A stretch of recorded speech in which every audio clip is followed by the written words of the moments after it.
आज हम एकत्र हुए हैं ज्ञानपीठ सम्मान प्राप्त लेखक का परिचय पाने के लिए। और लेखक परिचय वार्ता में आज हम परिचय करेंगे डॉक्टर रघुवीर चौधरी जी के बारे में, जानेंगे उनके जीवन और उनके कृतित्व के बारे में। और इस कार्यक्रम में आज हमारे बीच जो प्रस्तुत हैं उन्हें हम एक बार उनसे परिचय कर लेते हैं। पहले तो डॉक्टर रघुवीर चौधरी के बारे में हम संक्षिप्त रूप से जानते हैं कि उनको 51वां ज्ञानपीठ पुरस्कार मिला और 5 दिसंबर को उनका जन्म होता है और वो 83 वर्ष के हो चुके हैं। स्थान उनका है बापूपुरा गांधीनगर में वे रहते हैं। पीएचडी किया है उन्होंने हिंदी और गुजराती के धातु रूपों का तुलनात्मक अध्ययन पर। इनके पिता हैं दल सिंह भगत, माता हैं जीती बहन। और अब हम बात करते हैं कि आज के कार्यक्रम में जो सम्मिलित वक्ता हैं, हमारे बीच में प्रोफेसर शरीफा बिजलीवाला जी उपस्थित हैं। उन्हें साहित्य अकादमी पुरस्कार मिला। विभाजननी व्यथा 2018 में ये उनको पुरस्कार मिला था। ये संक्षिप्त परिचय है। और हमारे बीच में उपस्थित होंगे श्री राजीव रोशन चौरसिया। ये अभियंता हैं सरकारी विभाग में, लोक संस्कृति प्रेमी है। ये भी संक्षिप्त परिचय हम दे रहे हैं। सुश्री मयूरिका माया हमारे बीच में जुड़ेंगी, पत्रकार हैं, गुजराती कवयित्री हैं। और साथ में हमारे बीच में उपस्थित होंगे, संभवतः हो गए हों, श्री रजनीकांत काट जी, साहित्यिक सांस्कृतिक विचारक हैं। सुश्री दृष्टि पटेल जी हमारे बीच में हैं, हम स्वागत करते हैं उनका।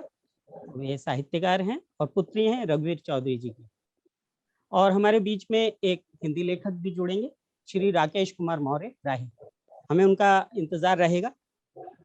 और इसके साथ ही हमारे बीच में आस्था दीपाली एमए की छात्रा और अनुभव राज 12वीं कक्षा के छात्र हैं और आदिल थिएटर आर्टिस्ट हैं। शब्द सृष्टा रघुवीर चौधरी आज भी किसानी से चार्ज होते हैं, ये हमारे चर्चा का विषय है, मुख्य विषय है। 51वें ज्ञानपीठ पुरस्कार के बारे में रपट हमें देंगे बाल पत्रकार अनुभव राज। डॉक्टर रघुवीर चौधरी का संक्षिप्त परिचय लेकर आएंगी आस्था दीपाली जी। और सवाल जवाब के जरिए हम जानेंगे रघुवीर चौधरी जी के जीवन के बारे में, उनका जन्म कहाँ हुआ, परिवार, शिक्षा, व्यवसाय। और बातचीत करेंगे हम प्रोफेसर शरीफा बिजलीवाला जी से। और इसके साथ ही संक्षिप्त कविता पाठ भी होगा, कुछ रचनाओं का। रघुवीर जी की गुजराती कविताएं हम सुनेंगे प्रोफेसर शरीफा जी से, रजनीकांत काट। और साथ में मयूरिका जी भी हमें कुछ रचनाएं सुनाएंगी। और मैं स्वयं 1-2 रचनाओं का अनुवाद रखूंगा आपके सामने। और गुजराती कवित्री पारुल खक्कर की कविता आदिल सुनाएंगे, जो थिएटर आर्टिस्ट हैं। और साथ में चर्चा होगी कुछ प्रचलित किस्सों की, राजीव रोशन चौरसिया जी वो लेकर आएंगे। और विभिन्न विधाओं में जो रघुवीर जी ने लेखन किया है उसका सार संक्षेप रखेंगी मयूरिका माया जी। और समापन वक्तव्य में हम चाहेंगे कि रजनीकांत जी वो अपने विचार दें। हम सुनते हैं 51वें ज्ञानपीठ पुरस्कार के बारे में एक रपट दे रहे हैं बाल पत्रकार अनुभव राज। नमस्कार मित्रों, मैं अनुभव राज आपके सामने आज उपस्थित हूँ। मैं छोटा मोटा कवि हूँ और जब मैं अपनी कविता या कोई लेख फेसबुक पर शेयर करता हूँ तो मुझे बहुत जब लाइक कमेंट्स मिलते हैं मुझे बहुत खुशी होती है, मुझे बहुत अच्छा लगता है। पिछले दिनों मुझे बाल साहित्यकार का सम्मान मिला तो मेरी खुशी का ठिकाना ही ना रहा। मैंने पढ़ा है लेखन के क्षेत्र में 2 बड़े पुरस्कार हैं, एक साहित्य अकादमी पुरस्कार और दूसरा ज्ञानपीठ पुरस्कार। ये तपस्वी लेखकों को ही मिलता है। इसमें प्रशस्ति पत्र, नगद पुरस्कार और सरस्वती की प्रतिमा दी जाती है। आज मैं आपको रघुवीर चौधरी को मिले पुरस्कारों के बारे में बताता हूँ। रघुवीर चौधरी को 2015 में साहित्य के बड़े एवं नामी पुरस्कार ज्ञानपीठ पुरस्कार से नवाजा गया। ज्ञानपीठ चयन बोर्ड ने 51वें ज्ञानपीठ पुरस्कार के लिए चौधरी के नाम पर मोहर लगाई थी, जिसकी अध्यक्षता नामवर सिंह ने की थी। रघुवीर चौधरी एक उपन्यासकार हैं। उनका जन्म सन 1938 में हुआ। वे गांधीवादी हैं। उन्होंने कविता और नाटक भी लिखे। उनके लेखन पर रामदृश्य मिश्र, काका कालेलकर और सुरेश जोशी आदि का प्रभाव भी दिखता है। रघुवीर चौधरी कई पत्र पत्रिकाओं में एक स्तंभकार के रूप में भी जुड़े रहे। वर्ष 1977 में उनकी कृति प्रवास कथात्रयी के लिए उनको साहित्य अकादमी पुरस्कार से भी सम्मानित किया गया। उनसे पहले गुजराती में ये पुरस्कार उमा शंकर जोशी, पन्नालाल पटेल जी और राजेंद्र शाह जी को भी दिया गया। धन्यवाद। बहुत सुंदर।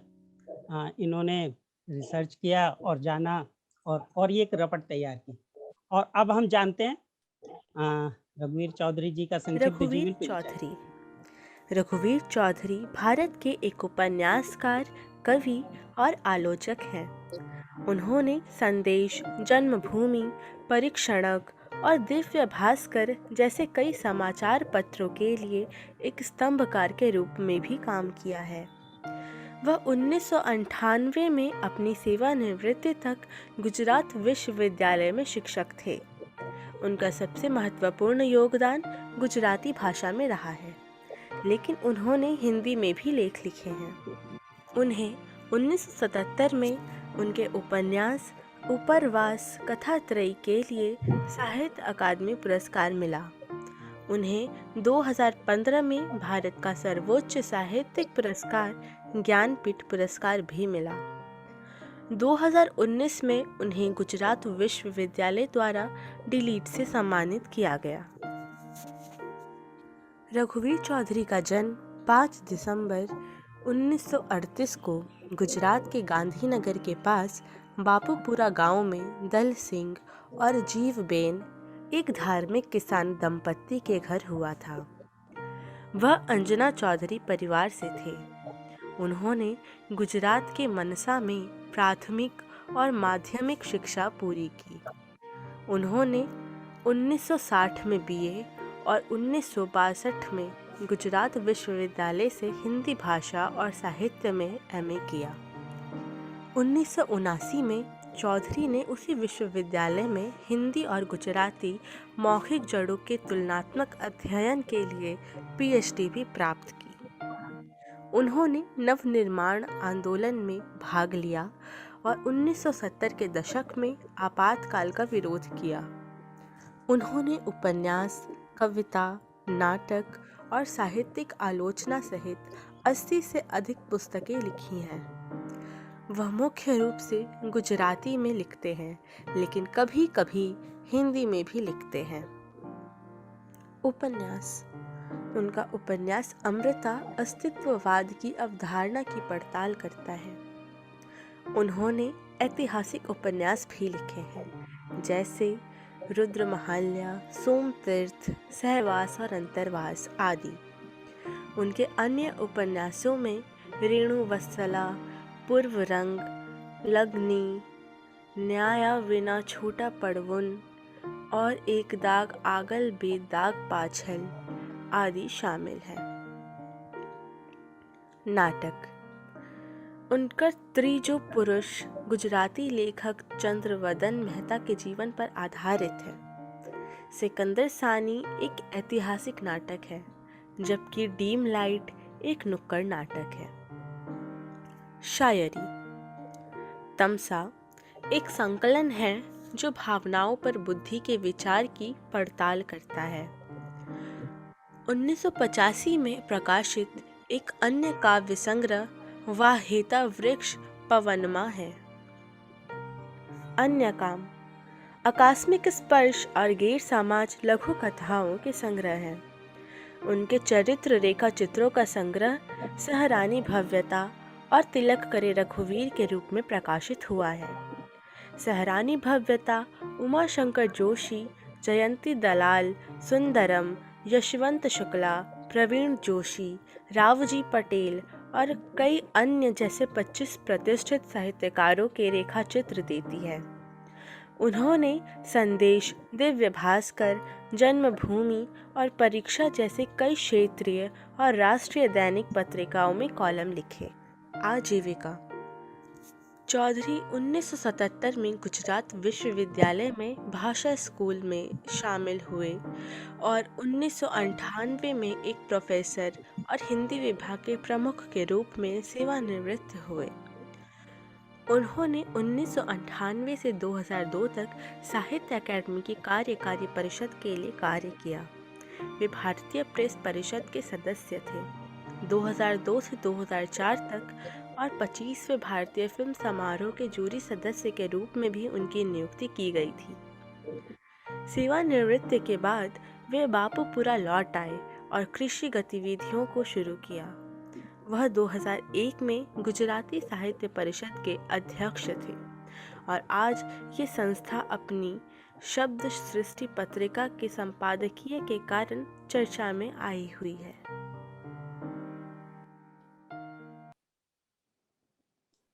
अब हम शुरू करते हैं परिचय वार्ता, और ये हमने अभी छोटा सा संक्षिप्त परिचय जाना आस्था दीपाली के बनाए वीडियो द्वारा, और परिचय वार्ता में अब हम शुरू करेंगे।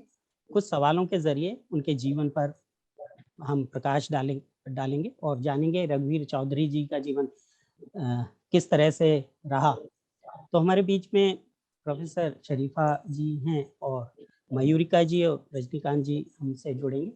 तो आस्था दीपाली जी, आप शुरू करें सवालों का सिलसिला।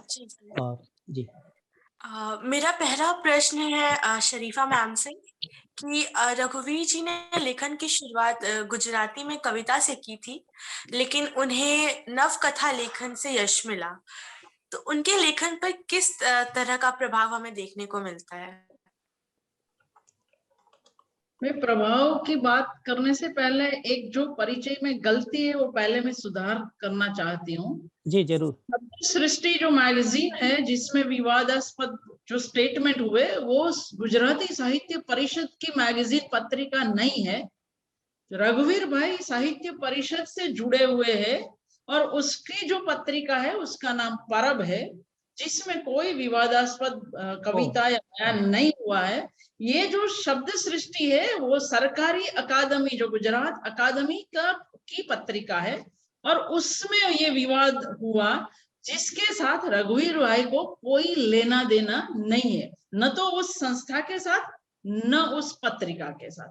ये बहुत जरूरी है कि रघुवीर भाई के नाम पे कुछ गलत बात जाए, वो मैं नहीं चाहती, इसलिए सुधारने के लिए बहुत बहुत धन्यवाद जी। कि शब्द सृष्टि और साहित्य परिषद को कोई लेना देना नहीं है, ये पहली बात जी। और बहन ने पूछा कि रघुवीर भाई पर किसका प्रभाव रहा, तो मैं बोलूंगी कि आरंभ में जब पहली नवल कथा उपन्यास आई पूर्वराग और अमृता तक 64 से 66 तक थोड़ा सा प्रभाव जिसको बोलते हैं मॉडर्निज्म का, आधुनिकता का, वो उस जमाने में सब पे था जो आधुनिकता का प्रभाव, तो रघुवीर भाई पे भी था।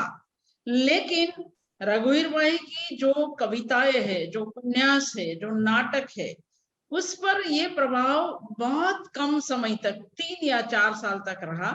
उसके बाद उसने अपना जो निजी रास्ता जो है वो खुद तय कर लिया। और मैं बोलती हूँ कि जिसको अकादमी पुरस्कार मिला, कथात्रयी जिसको बोलते हैं, उपरवास, सहवास, अंतरवास, ये कथात्रयी गुजराती उपन्यास में एक बहुत महत्वपूर्ण स्थित्यंतर है।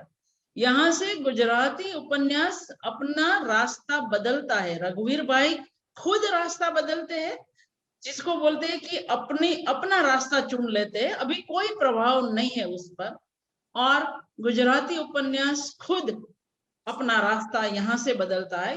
ये इसलिए कि मॉडर्निज्म में क्या हुआ कि उपन्यास में, पर्टिकुलरली उपन्यास और शॉर्ट स्टोरी में ये हुआ, कहानी में, कि जो समाज था, सामाजिक जो समस्या थी वो सब हाशिए में चला गया था, सिर्फ व्यक्ति केंद्र में आ गया। तो ये जो उपन्यास आया कथात्रयी जो 3 भाग में है, इससे ये हुआ कि पूरा समाज फिर से वापिस आया, अपनी सब समस्याएं लेके वापिस आया। जो कलाभिमुख हो गया था सर्जक, वो रघुवीर भाई इस उपन्यास के जरिए इसको फिर से जीवन अभिमुख बनाया। तो मैं नहीं मानती कि रघुवीर भाई पर इतना कोई प्रभाव है, लेकिन वो 3-4 उपन्यास तक सीमित रहा है। बाद में उन्होंने अपना खुद रास्ता चुन लिया, और वो जो छोटा रास्ता था वो गुजराती उपन्यास के लिए एक महामार्ग बन गया। बहुत बहुत धन्यवाद। और आस्था जी कुछ और सवाल या? जी मैम, एक प्रश्न और है मेरा कि रघुवीर जी के लेखन में कहाँ हमें राजनीतिक और सामाजिक आंदोलनों का क्लेवर देखने को मिलता है, और उनकी सामाजिक सोच को आप किस तरीके से देखती हैं? रघुवीर भाई की ये जो अकादमी अवार्ड विनिंग जो नॉवेल है, जो उपन्यास है, उसमें सबसे ज्यादा मिलता है। फिर दूसरी एक उपन्यास है मनोरथ, उसमें भी मिलता है। पंच पुराण, जिसमें उसका जो नायक है वो विधवा से शादी करता है। अस्पृश्यता निवारण के कार्यक्रम होते हैं, जिसमें दलितों को साथ बिठा के भोजन लेने वाले तब भी थे, आज भी ये नाटक चल रहा है। लेकिन जो प्रश्न है, जो उपन्यास का जो नायक पूछ रहा है कि हम पशु से भी नहीं अस्पृश्यता रखते, लेकिन मनुष्य से क्यों रखते, तो ये सवाल 72 में पूछा गया था, और ये नाटक भी तब हुआ था। आज भी ये नाटक भी चलता है। हमारे आज के नेता भी दलित के पास जाके खाना खाते हैं, लेकिन इस बाद में क्या होता है? अस्पृश्यता निवारण हुई? नहीं हुई। 69 जो गांधी शताब्दी का साल था, रघुवीर भाई अपने उपन्यास में लिखते हैं 69 गांधी शताब्दी में 2 महत्वपूर्ण घटना बनी। पहली घटना कांग्रेस का टूटना, और दूसरी घटना अहमदाबाद में कम्युनल राइट्स, जो बहुत बड़े राइट्स थे। तो सीधे विधान से नहीं, लेकिन ऐसे वो बात करते हैं।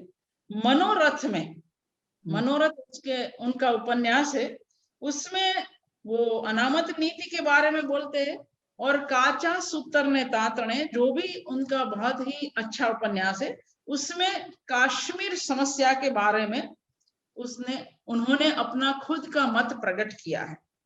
मैं एक बात बोली हुई कि कश्मीर के बारे में हम लोग कभी अपना अंदर जो मत है वो कभी प्रकट नहीं करते, लेकिन रघुवीर भाई ने वो किया है।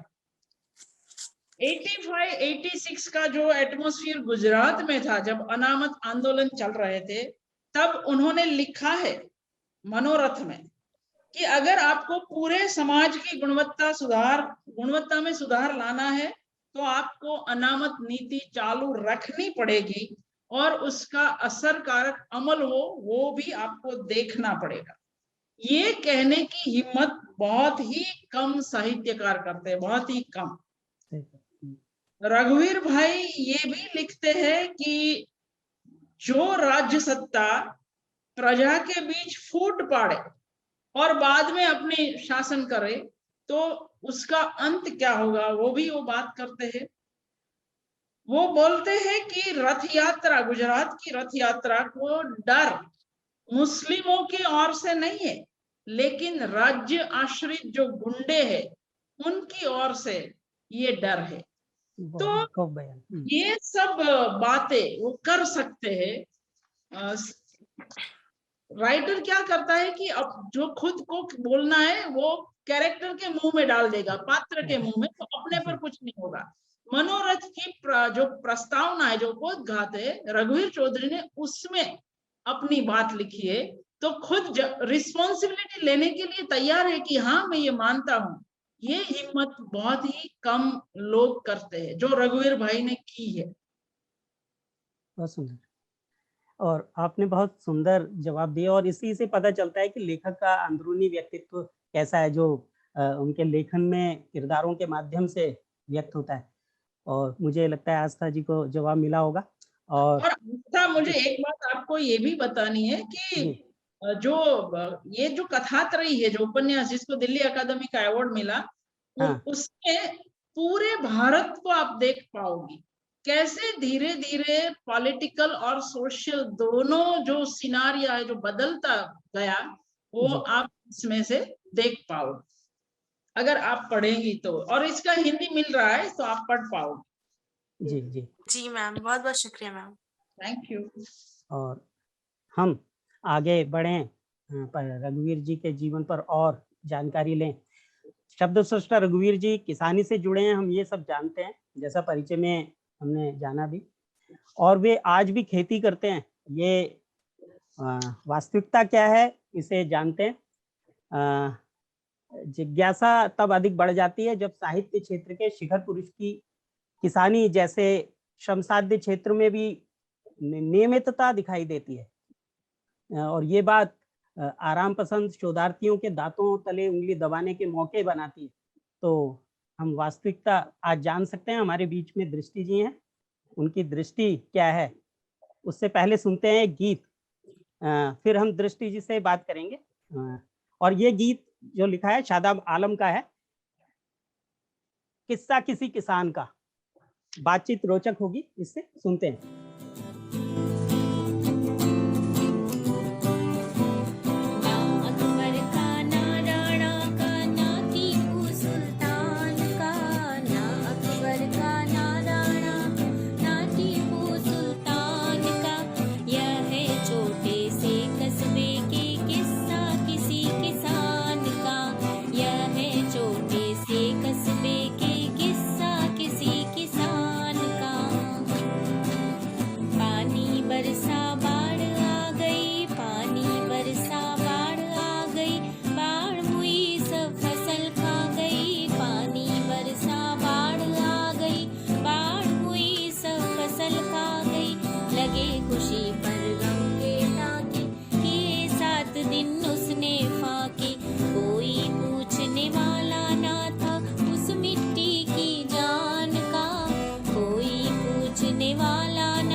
उसने खेती की, फिर आलू धनिया मेथी की, खुशी खुशी उसने खेती की, खर्चा उसका हुआ 98, कीमत उसको मिली 54, खर्चा उसका हुआ 98, कीमत उसको मिली 54, बढ़ी उधारी दाम लग गया उसके घर सामान का, बढ़ी उधारी दाम लग गया उसके घर सामान का, यह है छोटे से कस्बे की किस्सा किसी किसान का, यह है छोटे से कस्बे के किस्सा किसी किसान का।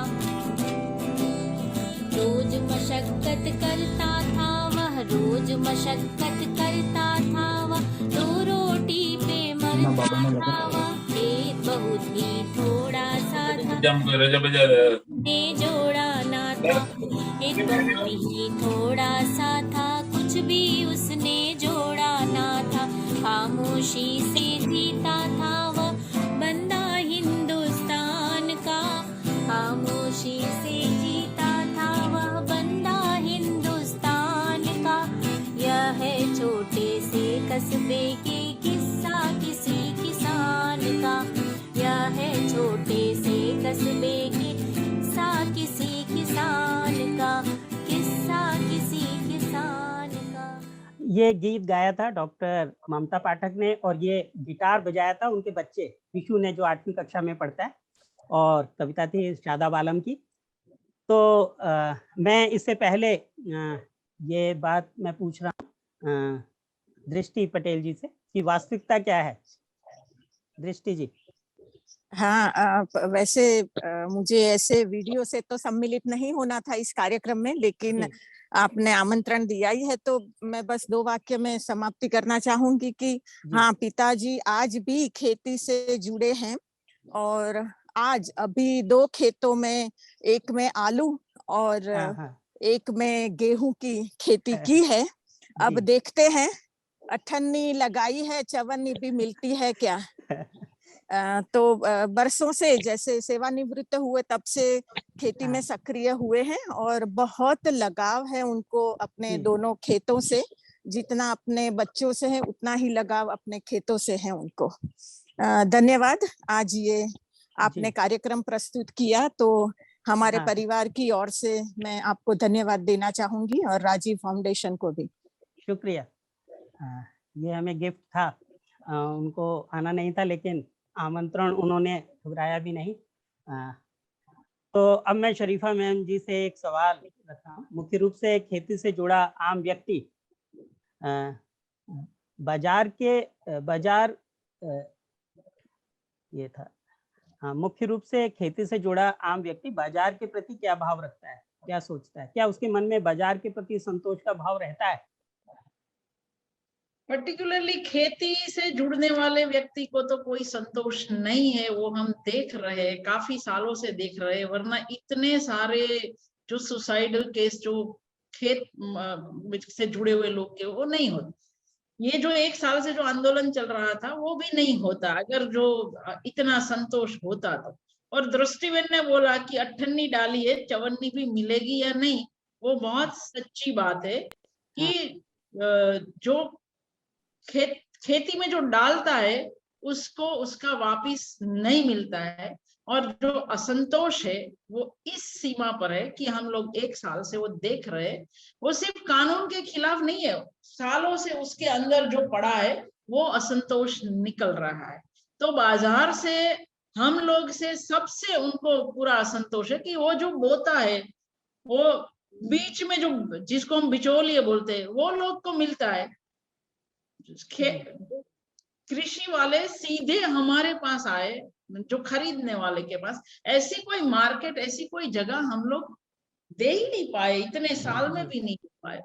तो स्वाभाविक है कि संतोष का भाव तो नहीं है, बिल्कुल असंतोष है और बहुत ही सुलगता हुआ असंतोष। और जब किसान लेखक भी हो तो उसके साहित्य में वो झलकता भी ज़रूर होगा और तो हम ऐसा मानते हैं। रघुवीर भाई के साहित्य में ये असंतोष आपको, किसान का असंतोष इतना ज्यादा नहीं मिलेगा, थोड़ा बहुत मिलता है, लागणी में मिलता है, ये जो कथात्रय उसमें भी मिलता है कि जो परिश्रम करते हैं वो परिश्रम का जो बदला मिलना चाहिए, आर्थिक उपार्जन जो होना चाहिए वो नहीं होता है। लेकिन रघुवीर के बारे में मैं एक बात कहूंगी कि वो जीवन में खेत से नगर की ओर आए, पहले खेत में थे, वहां से नगर की ओर आए, विद्यापीठ में उन्होंने पढ़ाया, गुजराती में लिखा लेकिन हिंदी में पढ़ाया हमेशा आजीवन। लेकिन उनके सर्जन में और खासकर कविता और उपन्यास में वे फिर से फुटपाथ से, मतलब मानी नगर से वो गए खेत की ओर। तो उनकी काफी कविताएं ऐसी है, फुटपाथ पर उभा રહેવાનો થાક ખેતરમાં કામ કરીને ઉતારું છું। सो जो नगर में रहने से जो थकान होती है वो जब खेत में जाते हैं तब उसकी थकान दूर होती है। एक फरियाद, एक कंप्लेन भी की है कि जब मैंने गांव छोड़ा तब मुझे किसी ने क्यों नहीं रोका, પોતાને છોડીને હું ચાલ્યો આવ્યો ત્યારે મને કેમ ન વાર્યો, मुझे किसी ने रोका क्यों नहीं। ये प्रकृति से अपने हर गांव के हर उससे वो कंप्लेन कर रहे हैं। तो ये जो बात है सर्जन में, बिल्कुल उसका खेत वहां पे है, लेकिन आप जिस तरह से आज जो किसान आंदोलन कर, ऐसी कंप्लेन उनके सर्जन में ऐसी कंप्लेन सीधी नहीं है, लाउड नहीं है, परोक्ष है। हाँ, बिल्कुल। आपने उपन्यास में भी है कि किस तरह जो रासायनिक खाद है उसने जमीन कैसे खराब की, किस तरह जो किसान है वो यही दवा से अपघात करता है। तो ये सब जो साइड इफेक्ट्स है वो सब की बात उन्होंने उपन्यास में भी की है। जी, शुक्रिया, आपने जवाब दिया हमारे अगले प्रश्न का, जो मैं पूछने ही वाला था कि उनके साहित्य में कहाँ-कहाँ वो झलक मिलती है उनके व्यवसाय की। तो एक सवाल और है, एक व्यक्ति अपने जीवन में तमाम भूमिकाएं निभाता है, जैसे हम बहुरूप गांधी में गांधी जी को समाज के सभी किरदारों में देख पाते हैं। वैसे ही उपन्यासकार रघुवीर चौधरी जी को आप किन-किन भूमिकाओं को निभाता पाते हैं? चमत्कार जैसा लगता है जब रघुवीर भाई का काम देखते हैं तो जी। एक व्यक्ति एक जीवन में क्या कर सकता है उसका बराबर हिसाब रघुवीर भाई ने अपनी इस 80 साल में दिया है। वो आजीवन शिक्षक तो है ही, किसान भी है, जी। पुस्तक रंगद्वार प्रकाशन में पुस्तक भी छापते हैं, उसका विक्रय का काम भी खुद ही संभालते हैं। वो सिर्फ लेखक नहीं है, क्योंकि हर लेखक को सब जनता नहीं पहचानती है। He is a public figure. जैसे उमाशंकर जोशी थे, जैसे दर्शक थे, वैसे रघुवीर भाई है, जिसको पूरा गुजरात नहीं पूरा हिंदुस्तान पहचानता है। वो सर्जन में तो प्रतिबद्ध है। वो साथ में गुजराती साहित्य परिषद के मंत्री से लेकर प्रमुख तक का उन्होंने सफर तय किया। गुजराती साहित्य परिषद आज जिस मुकाम पे और जिस एड्रेस पे है वो रघुवीर भाई की वजह से है। वो पूरा गुजरात स्वीकार करता है, उसका अविस्मरणीय योगदान उस संस्था में है। लेकिन ये एक ही संस्था के साथ वो नहीं जुड़े, काफी सारी संस्थाओं के वो ट्रस्टी है। कितने सारे विद्यार्थी शिविर में वो सुबह से शाम तक बिल्कुल टट्टार बैठते हैं। हर सेमिनार में आरंभ से अंत तक आप रघुवीर भाई को बैठे देखोगे। सबको सुनने वाले विद्वान है। कहीं पे भी उनको लगे कि कुछ स्पार्क है तो वो उसको आगे करने के लिए उसकी पीठ पे हाथ रखेंगे, चाहे वो 16 साल का बच्चा है या 25 साल का है। तो एक रघुवीर भाई जो 42 उपन्यास लिखते हैं, 4 काव्य संग्रह है, कितने सारे नाटक है, आलोचक है, निबंधकार है, चरित्रकार है, कुछ 100 जितनी किताब उनकी होगी। और जो सोशल कमिटमेंट है वो सोशल कमिटमेंट, लिटरेरी कमिटमेंट, पूरा लिटरेचर भी कमिटेड लिटरेचर है। तो मैं बताऊंगी कि एक जिंदगी में एक इंसान इससे ज्यादा तो नहीं कर सकता। पूरी एक विद्यापीठ कर सके इतना काम उन्होंने किया है। जी। गांधीयन विचार रखते हैं। और सबसे अजीब मुझे ये लगता है कि ये कंप्यूटर का जमाना है। रघुवीर भाई एक उपन्यास 3 बार लिखते हैं और हाथ से लिखते हैं। तो पता नहीं वो टाइम मैनेजमेंट के लिए कोई MBA वाला को इनको बुलाना चाहिए कि आप managing your time, this is very difficult to manage the time. But उन्होंने किया है ये सब। आजकल तो छात्रों से शोधार्थियों का सहारा लेना चाहिए जो उनके अंडर में उन्होंने PhD की है। तो वो खुद ही लिखते हैं। जी जी, ये तो किसान के लिए तो संभव है जो हाथों पर अधिक भरोसा करता है। रजनीकांत जी कुछ कहना चाहेंगे? हम फिर कविता पाठ का एक सत्र शुरू करेंगे जिसमें कविताओं का रचनाओं का पाठ होगा। कोई कमेंट?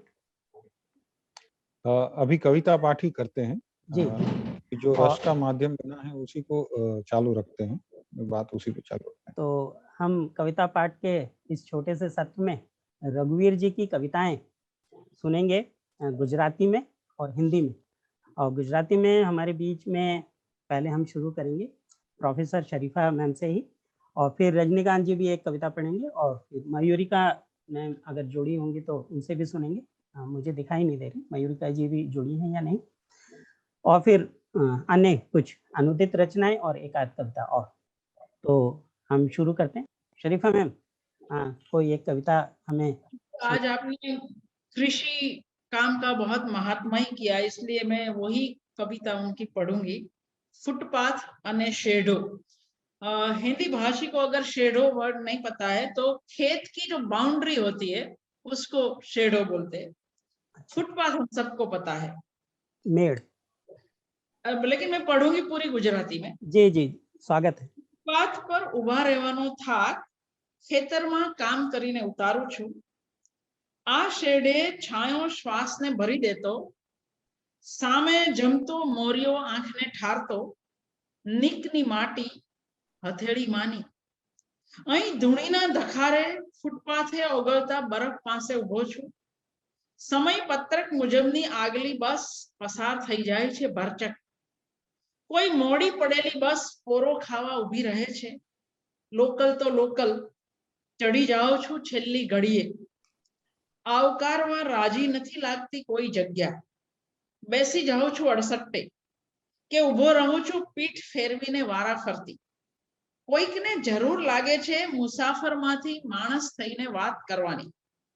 કોઈ ઓળખી કાઢે છે પીઠ પરથી, પડોશીને કહીને સંતોષ લે છે। ત્યાં આગળ દોડતી રિક્ષા, કેરોસીનની ધૂણી ઓપતી, બીજા બધા પ્રદૂષણો પર વિજય મેળવતી વધી જાય છે ઢોળાવ બાજુ। શહેર છૂટતું નથી જલ્દી, એમાંથી બહાર છટકી આવેલા સરહદી વૃક્ષો ડાળ પાંખડીએ ઘવાયેલા છે। કૂંપળ મારા મનમાંય ફૂટતી નથી, શેઢે વાવેલા ગોટલાને ફૂટી હોય તો હોય। जी, बहुत सुंदर। और हम चाहेंगे रजनीकांत जी भी एक कविता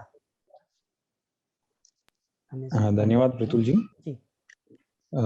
मैडम विजड़ीवाला जी ने जो बात कही थी कि रघुवीर चौधरी जी ने जितना लिखा है उतना मतलब पूरी एक विद्यापीठ ही अपने आप में है, तो साथ ही साथ उनका एक ऐसा भी पहलू है जहाँ पे वो मैं ये समझता हूँ जो भी गांधी विचार को जीता है वो सत्य के साथ जीता है, और सत्य का मतलब होता है पूरे व्याप्त को समझना, अपने आप में संजोना और उसी के साथ जीवन व्यतीत करना।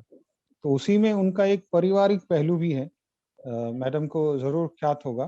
तो मैं वही एक छोटी सी कविता है बट बहुत प्यारी सी कविता वो आप सबके लिए पढ़ने जा रहा हूँ, कुंजगली। वो कहते हैं, पगली पारिजातनी ढगली, पगली पारिजातनी ढगली, घरमा આવી વૃંદાવન ને હૈયે કુંજ ગલી। કાલ સુધી જે છાયાઓ આંગણે ઘેરી પથરાતી, કાલ સુધી જે છાયાઓ આંગણે ઘેરી પથરાતી, શેરીમાં ચિંતાની રજ ઉઠતી ઠરતી અટવાતી। આજ હવા તુલસી ક્યારાને ફરતે ગાવા ચલી, પગલી પારિજાતની ઢગલી। પંખીએ માળો બાંધ્યો છે કિરણોના તરણાનો, પંખીએ માળો બાંધ્યો છે કિરણોના તરણાનો, યમુનાને શો ઉમંગ એણે સાદ સુણ્યો ઝરણાનો। સંશયની કારા તૂટી ગઈ, दुनिया सघड़ी भली, पगली पारिजातनी ढगली। ये जब उनकी पौत्री का जन्म हुआ था तब रघुवीर चौधरी जी ने ये कविता लिखी थी, जहाँ पे वो अपनी पौत्री के लिए लिखते हैं और पूरा उनका एक बिटिया के घर में आने से कितना आनंद हुआ है उस बात की बात कर रहे हैं। तो बहुत ही सुंदर कविता है कुंज गली। जी, बहुत कुंज सुंदर। गली। तो मैं अपनी एक कविता जरूर पढ़ना चाहूँगा।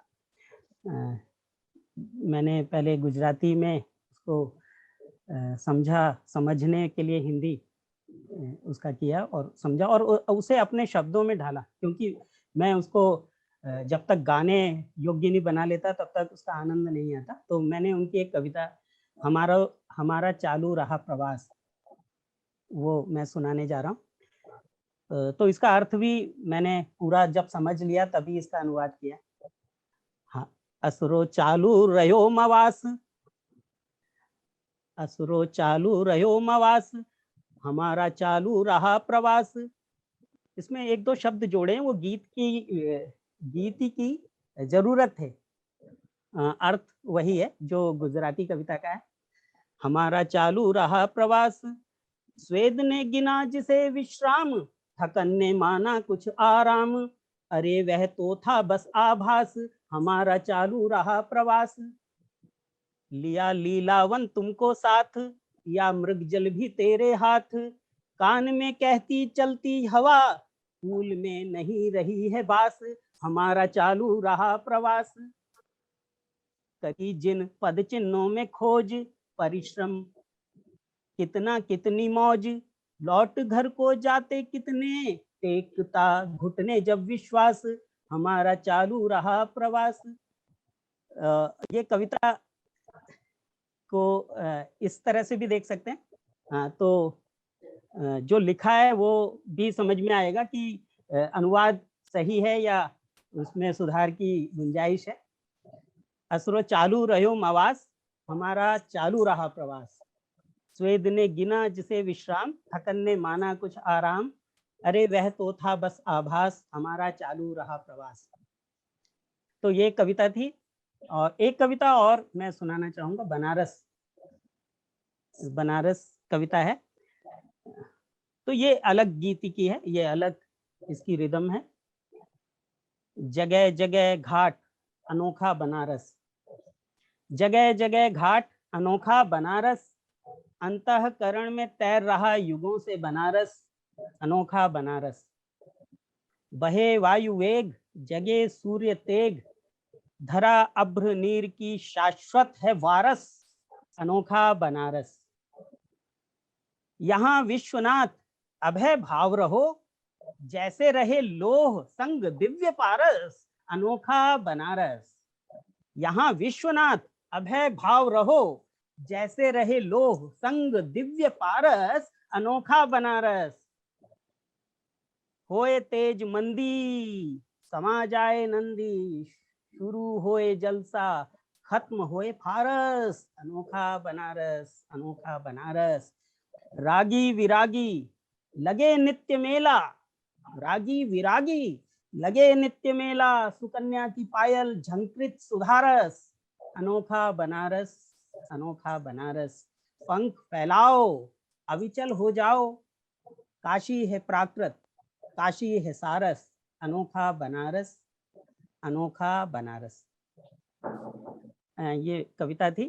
तो हम आगे बढ़ते हैं। ये कुछ कविताएं थी, उनकी कविताएं गुजराती में पढ़कर ट्रांसलेट कर समझने में आनंद दे रहा है। और आप फीडबैक दे सकते हैं।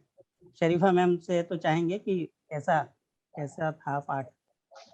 जी, ट्रांसलेशन तो अच्छा था, लेकिन ट्रांसलेशन को चेक करने के लिए पास में दूसरा पाठ भी होना चाहिए तभी, क्योंकि मैं हाँ बिल्कुल बिल्कुल बिल्कुल बिल्कुल अनुवादक हूँ, इसलिए अभी अच्छा लगा, लेकिन उसकी गुणवत्ता के बारे में पास में वो दूसरा पाठ होना चाहिए।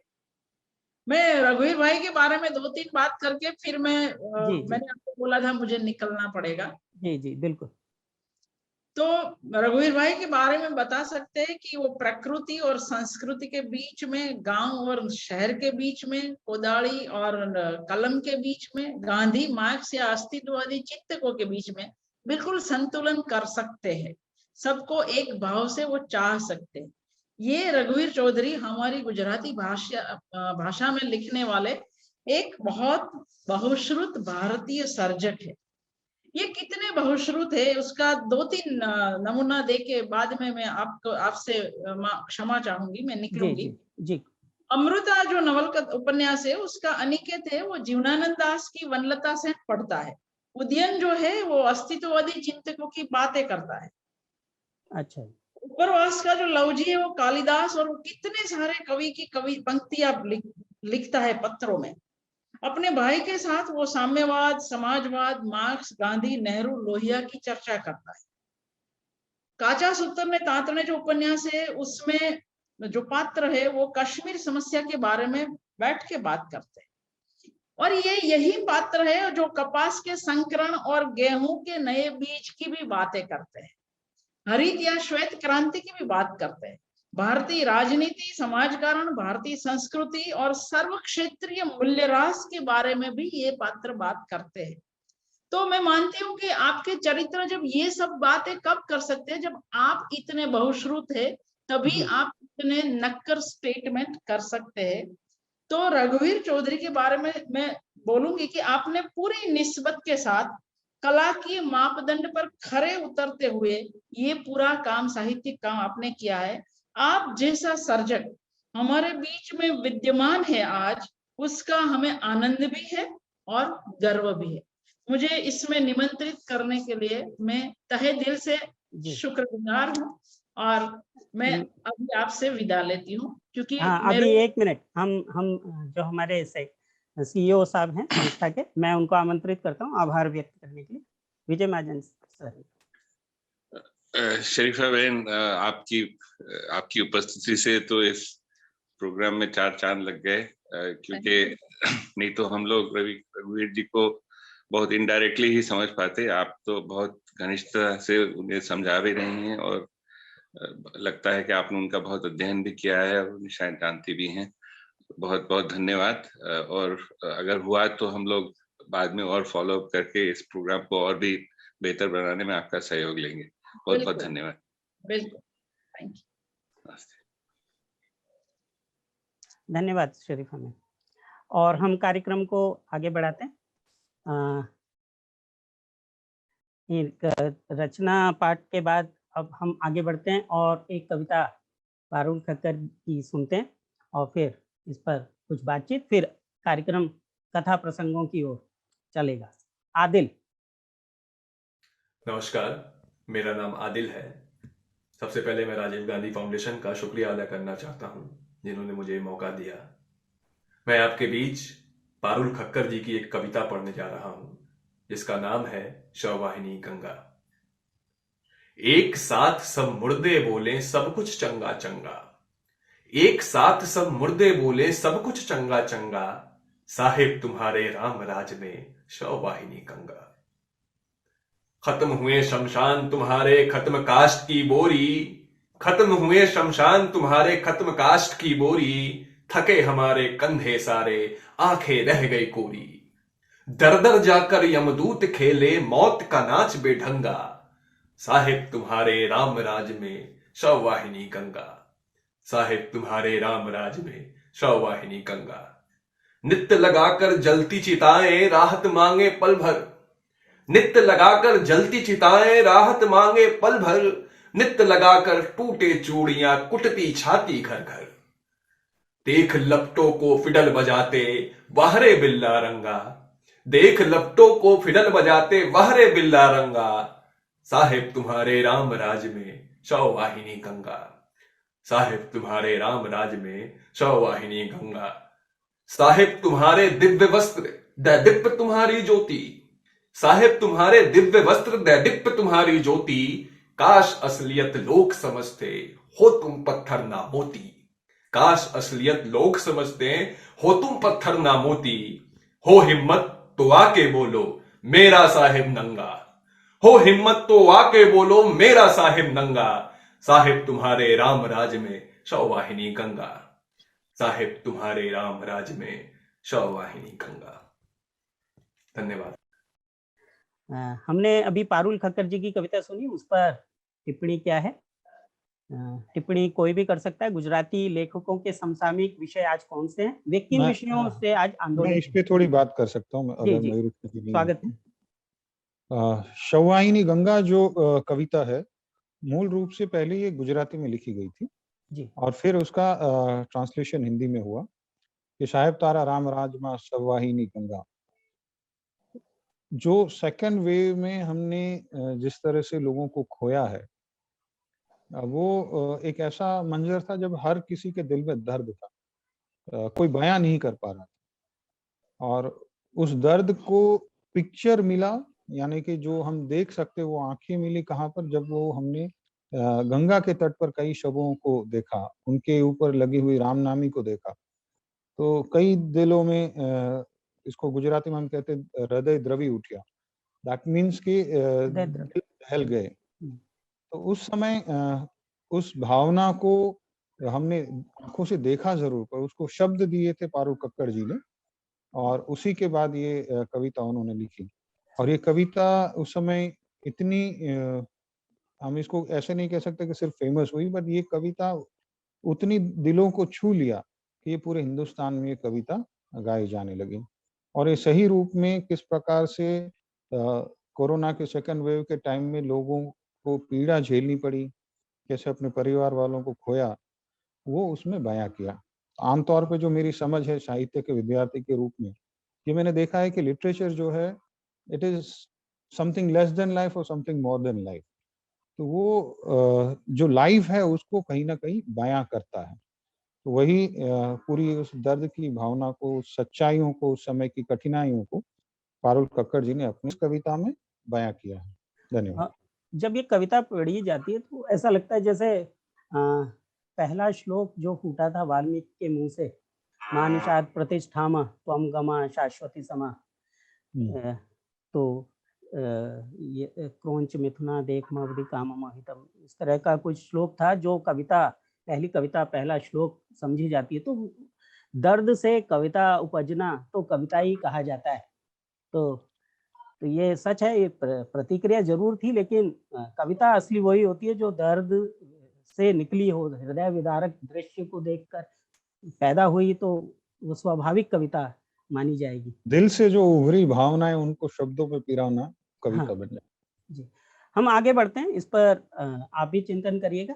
हम अब उनके कथा प्रसंगों पर कुछ बात करते हैं। तो आगे हम इस सवाल के बाद, जो ये आप देख रहे हैं, एक कार्टून बनाया है, निर्मिश चित्रकार हैं इसके, जिसमें कलम रूपी तलवार पकड़ी हुई है रघुवीर जी ने, और एक क्षत्रिय का रूप दिखाया, दर्शाया इसमें, ढाल तलवार, वो तलवार रूपी कलम है उनके हाथ में। और हम जानते हैं, अभी परिचय में अंजना चौधरी, जब आस्था जी परिचय दे रही थी, तो उसमें अंजना चौधरी की पृष्ठभूमि क्या है ये जानने की एक जिज्ञासा भी है। देखते हैं, किस्सा सुना रहे हैं राजीव रोशन चौरसिया। मैं आमंत्रित करता हूं राजीव जी को। राजीव सर, आप अंजना जाटों के बारे में हमें बताएं कि इनकी पृष्ठभूमि क्या है, अंजना जाट या अंजना चौधरी, आप, सहज जिज्ञासा है हमारी ये। जी जी, सर्वप्रथम तो उपस्थित सम्मानियों गणमान्यों को मेरा नमस्कार। नमस्ते। और मैं प्रतुल जी का आभारी रहूंगा कि उन्होंने इतने महानुभावों के बीच में एक स्थान मुझे भी दिया। हालांकि मैं इन सबके कद के बराबर तो नहीं हूं, एक अदना सा कद रखने वाला इस क्षेत्र का एक व्यक्ति हूं। आप निर्माण कार्यों से जुड़े अभियंता हैं, ऐसे ना कहें, सभी बराबर। जी, स्वागत है। जी जी, तो आज का विषय शब्द सृष्टा रघुवीर जी आज भी किसानी से चार्ज होते हैं। जी जी, और एक इनसे शब्द जुड़ा हुआ है कि ये कहीं ना कहीं आंजना समाज से संबंध रखते हैं। प्रश्न कि आंजनाओं की पृष्ठभूमि क्या है? जी हाँ, आंजना, जिन्हें हम आंजना जाट या आंजना चौधरी के नाम से भी जाने जाते हैं। जानते हैं जी। जी, अब इनके क्षेत्र बाहुल्य की बात करें तो भारतवर्ष में मुख्यतः गुजरात, राजस्थान, मध्य प्रदेश, कतिपय क्षेत्र हरियाणा, उत्तर प्रदेश इत्यादि में ये बाहुल्य है। फिर भी विशेषतः हम इनकी बात करें तो इनका जो मुख्य आय का स्रोत हुआ करता है, और प्राचीन काल में भी स्रोत हुआ करता था, पशुपालन एवं कृषि। इनके क्षेत्र बाहुल्य की बात करें तो जहां तक राजस्थान की बात करें तो राजस्थान के कुछ क्षेत्र जैसे कि मारवाड़ क्षेत्र, मेवाड़ क्षेत्र, मारवाड़ के जोधपुर, पाली, बाड़मेर, सिरोही एवं मेवाड़ के चित्तौड़गढ़, उदयपुर में इनका बाहुल्य रहा है।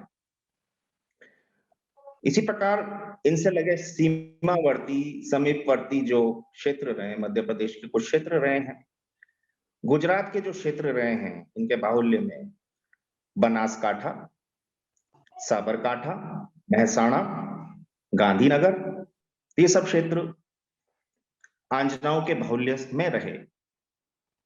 एक प्राचीन भारतीय इतिहासकार मोहनोत नैन्सी ने भी मेड़ता शहर के गांवों में इनके अस्तित्व की सूचना दी। जी। फिर समय के साथ साथ सामाजिक व्यवस्थाएं भी इनकी बदली और भारत के विभिन्न राज्यों में इनका निवास होता चला गया समय के साथ साथ। अब इनके ऐतिहासिक मान्यताएं भी हैं, जिसमें प्रमुखतः 3 मान्यताएं प्रचलित हैं। पहली मान्यता ऐसा कहा जाता है कि हनुमान जी की जो माता अंजना जी हैं, उनसे भी इनका संबंध माना गया है। अच्छा, अंजना।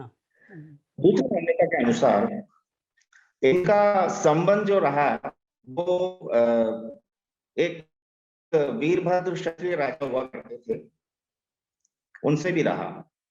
वीरभद्र क्षत्रिय राजा के जो पुत्र अतिसूर भद्र, उनके पुत्र अंजना जटा शंकर, उनके ये वंशज थे। अच्छा। इसी क्रम में इनके भाषा की अगर बात की जाए, खासकर अगर राजस्थान क्षेत्र से बात की जाए, तो ये राजस्थान में मारवाड़ी भाषा को महत्व देते हैं और मारवाड़ी ही बोलते हैं। जी। अब धार्मिक आस्था की जहां तक बात करें, धर्म, तो इनके प्रमुख देवता माता अंजनी माता को ही इन्होंने माना है। अंजनी माता का आज राजस्थान के माउंट आबू में एक मंदिर है, तो वहां उनका मंदिर है, वहां इनकी आज भी जाट पूजा करते हैं। और माउंट आबू में ये खेती का भी कार्य आबू क्षेत्र में किया करते हैं। जी। अब यहाँ 2 बातों का उल्लेख हुआ। पहला कि इनका आय का प्रमुख स्रोत कृषि एवं पशुपालन रहा। जी। और हमारे श्री सद्गु सृष्टा श्री रघुवीर जी भी जो चौधरी रहे हैं, तो गुजरात में इनको जो आंजना है, इनको चौधरियों के नाम से, गुजराती चौधरी के नाम से भी जाना जाता है।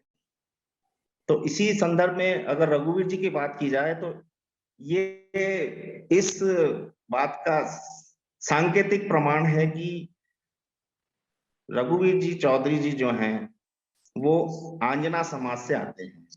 जी। दूसरी और एक बात का उल्लेख हुआ है कि कृषि का जो प्रमुख आय का स्रोत रहा, तो कृषि जैसा कि विषय कहता है कि बच्चे पानी से चार्ज होते हैं। जी। जी।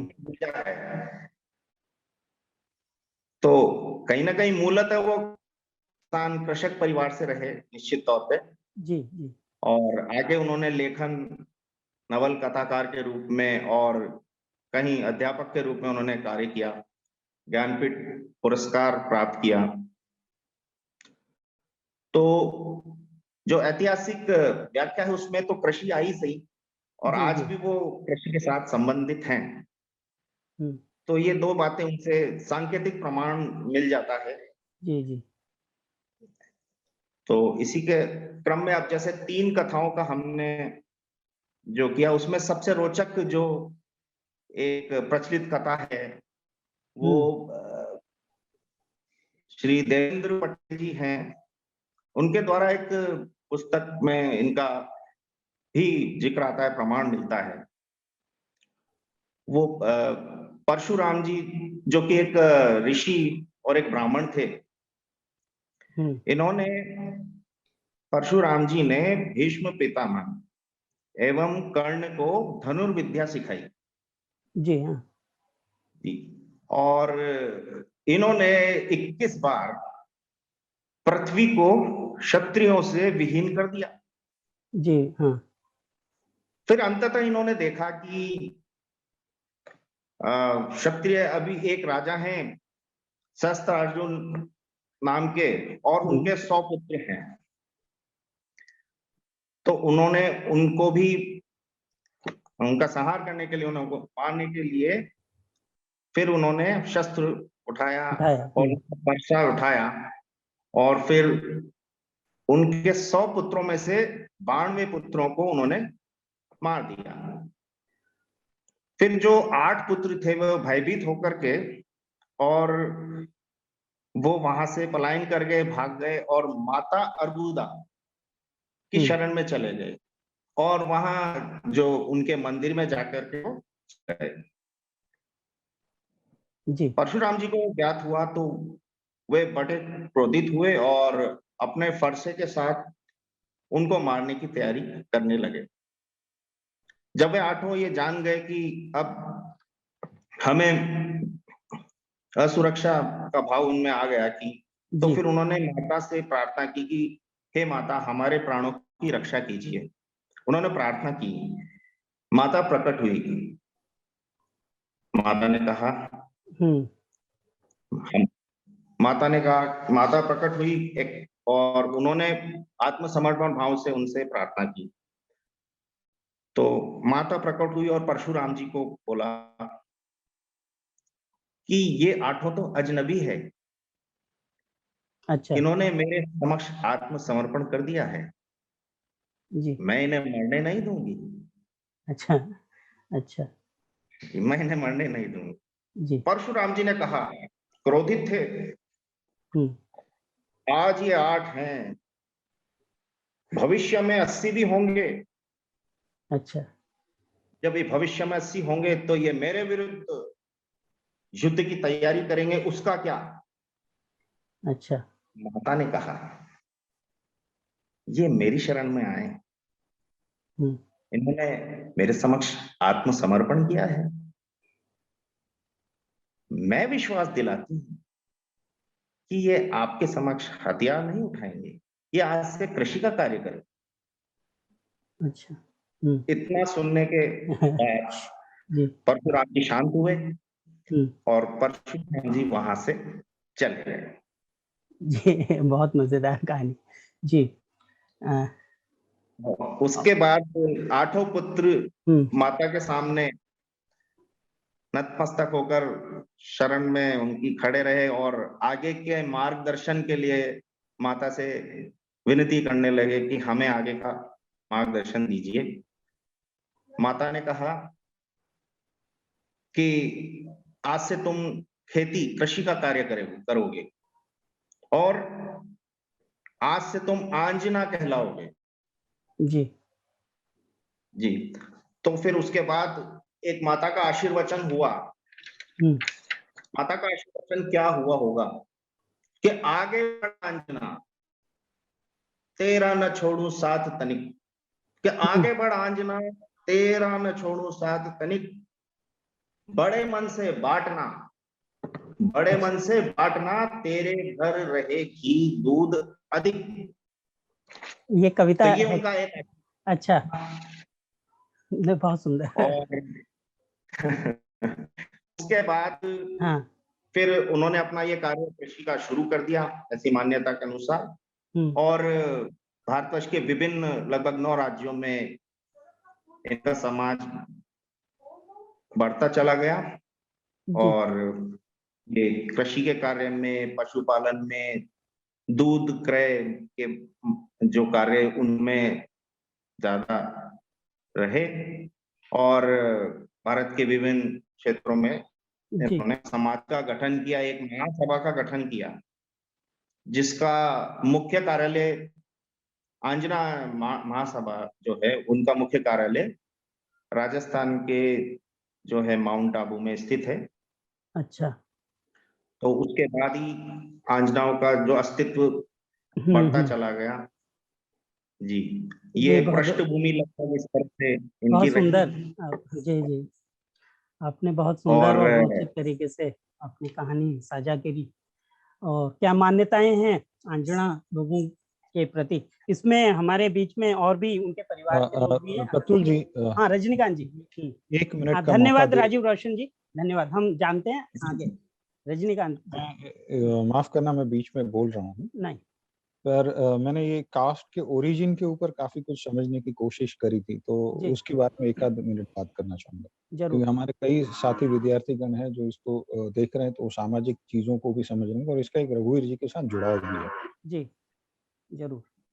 आप गुजरात की एक नहीं अनेक कास्ट का अगर आप उत्पत्ति स्थान देखेंगे तो इन्हीं में दिखाया जा रहा है कि परशुराम जी ने क्षत्रियों विहीन पृथ्वी करने का जो सोचा, तो वो उनके डर से वहां से क्षत्रिय भागे और कहीं जैसे देवी अर्बुदा की बात है तो किसी और कास्ट में हिंगराज, जो अभी पाकिस्तान में मंदिर है, हिंगराज माता जी की शरणों में गए।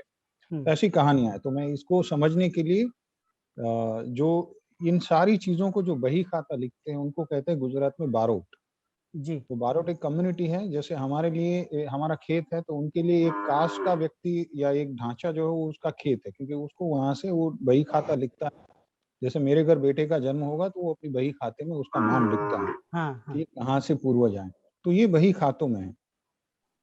अब इसमें जब हम ये सामाजिक परिप्रेक्ष्य में जब हम रघुवीर चौधरी जी को पढ़ते हैं, तो जैसे शरीफा वाला जी ने कहा था कि वो बड़े बहुश्रुत है। बहुश्रुत से उन्होंने काफी सारी चीजें देखी हैं, पढ़ी हैं, समझी हैं और वही सामाजिक परिस्थितियों में उन्होंने लिखा है। इसीलिए उनके विचार में आपको लेफ्ट सेंटर राइट सभी का एक श्रोता भाव दिखेगा और फिर वो अपनी जो सत्य आधारित बात है वो रखते हैं। तो मैं उनको ऐसे कहता हूँ कि ये चीजें हमें काफी रोमांटिक लगती है कि हमारा पुराना इतिहास क्या है, तो रघुवीर भाई जो है वो हमें उनसे वास्तविकता की ओर लेते जाते हैं कि हमारा भविष्य क्या हो सकता है।